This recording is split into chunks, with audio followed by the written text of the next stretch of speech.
Jafar express का incident हुआ जिस पर पाकिस्तानी मीडिया और इंटरनेशनल मीडिया ने इस चीज़ को काफ़ी ज़्यादा कवरेज दी।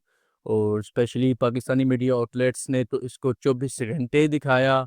तो पाकिस्तान में भी इसको काफ़ी कवरेज मिली और international media outlets BBC CNN ने भी इसको बड़े पैमाने पे कवर किया। तो सबसे पहले तो इस तरफ आते हैं क्योंकि सोशल मीडिया पे बहुत ज़्यादा कंटेंट मौजूद है। किस तरह ट्रेन को हाईजैक किया या किस तरह हमारी सिक्योरिटी फोर्सेस ने इस सारी सिचुएशन को काउंटर किया।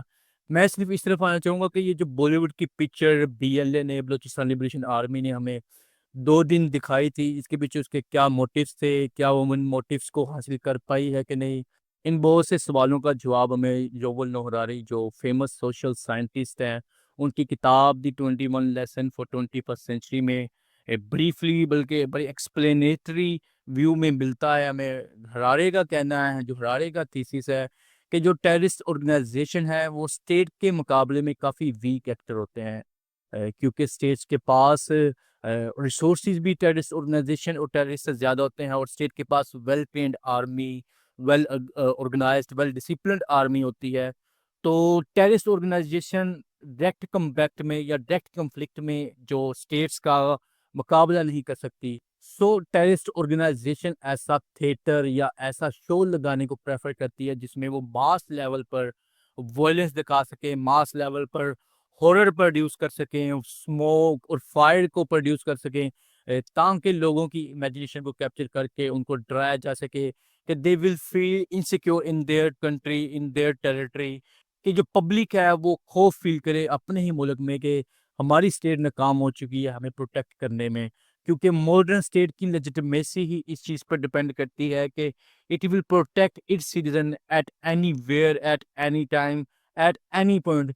कि जो मॉडर्न रियासतें हैं वो अपने शहरियों का हर जगह, हर मकाम पर और हर वक्त तहफ़्फ़ुज़ करती हैं। और BLA ने भी ये जो सारा थिएटर लगाया, जैसे सारा मास लेवल पर वायलेंस या जो हमें शो दिखाया, उसका मकसद भी यही था कि वो इंटरनेशनली प्रोजेक्ट कर सके बलूचिस्तान क्राइसिस को, और सेकेंडली वो इस चीज़ को प्रेजेंट कर सके कि पाकिस्तानी रियासत पाकिस्तान अपने शहरियों का तहफ़्फ़ुज़ करने में नाकाम हो चुकी हुई है। क्योंकि आपने पहले भी मैंने मेंशन किया कि मॉडर्न स्टेट की लेजिटिमेसी इस चीज़ पर डिपेंडेंट है कि वो अपने शहरियों को हर जगह, हर मकाम और हर वक़्त तहफ़्फ़ुज़ देगी। और जो रियासत ये तहफ़्फ़ुज़ नहीं दे सकती या जो रियासत अपने शहरियों को प्रोटेक्ट नहीं कर पाती, वो एक फेल्ड रियासत कंसीडर की जाती है।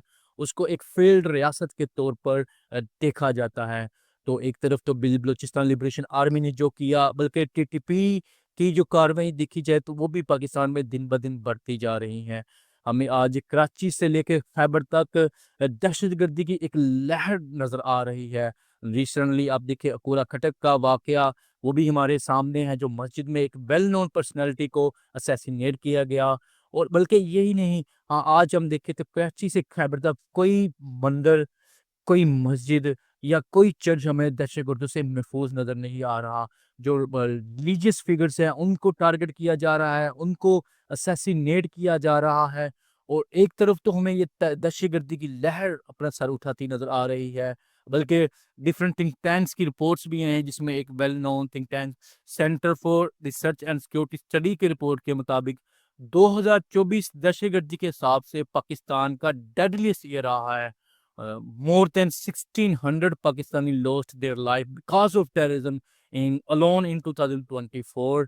और सिर्फ यही नहीं, इंटरनेशनल ग्लोबल इंडेक्स की भी रिपोर्ट आई है जिसमें पाकिस्तान को दहशतगर्दी के हिसाब से दूसरे नंबर पर रखा गया है। पाकिस्तान को अफगानिस्तान, सीरिया, इराक और ईरान तक से ज़्यादा वर्स्ट सिचुएशन में रखा गया है।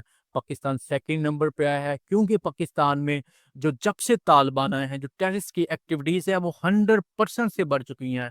हालांकि जब तक अफगान तालिबानों ने एक काबुल को फतह किया या अफगानिस्तान में अपनी हुकूमत कायम की, पूरे पाकिस्तानी नेशन ने इस चीज़ को सेलिब्रेट किया और पूरे दिल से उनको कबूल किया, वेलकम किया। Pakistani political elite, Pakistani military establishment, even के पब्लिक तक ने जो फॉल ऑफ काबुल को सेलिब्रेट किया।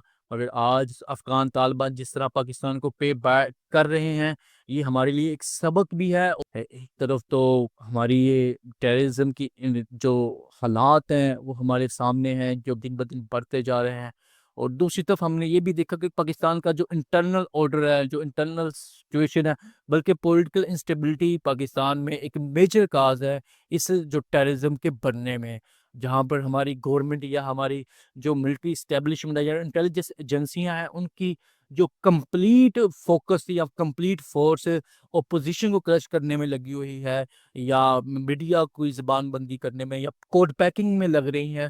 اور دوسری پیرالل ہمیں صاف نظر آ رہا ہے کہ پاکستان میں جو دہشت گردی جو جیسے بڑھ رہی ہے اس میں ایک میجر رول ہماری اپنی نیگلیجنس کا بھی ہے, ہمارے اپنے فالٹس کا بھی ہے, جس کو ہمارے اینیمیز بی ایل اے جیسے لوگ ایکسپلوٹ کرتے ہوئے ہمیں نظر آ رہے ہیں. ایک طرف تو پاکستان میں دہشت گردی بڑھ رہی ہے, دوسری طرف ہمیں ہماری جو گورنمنٹ ہے وہ سیلیبریٹ کرتی نظر آ رہی ہے, ہم نے سب کچھ ٹھیک کر لیا ہے, ہم نے اکانومی کو ریوائو کر چکے ہیں, ہم نے پی ٹی آئی کو دیوار سے لگا دیا ہے. مگر یہ بات لیٹ می کلیئر, جب تک آپ کے ایک پولیٹیکل کنسنسس نہیں آتا, جب تک تمام سٹیک ہولڈرز ایک ٹیبل پر نہیں بیٹھیں گے, نہ ہی پاکستان میں یہ دہشت گردی ختم ہو سکتی ہے, نہ ہی پاکستان میں یہ پولیٹیکل انسٹیبلٹی ختم ہو سکتی ہے, نہ ہی پاکستان میں اکانومی ریوائو ہو سکتی ہے. Thank you so much.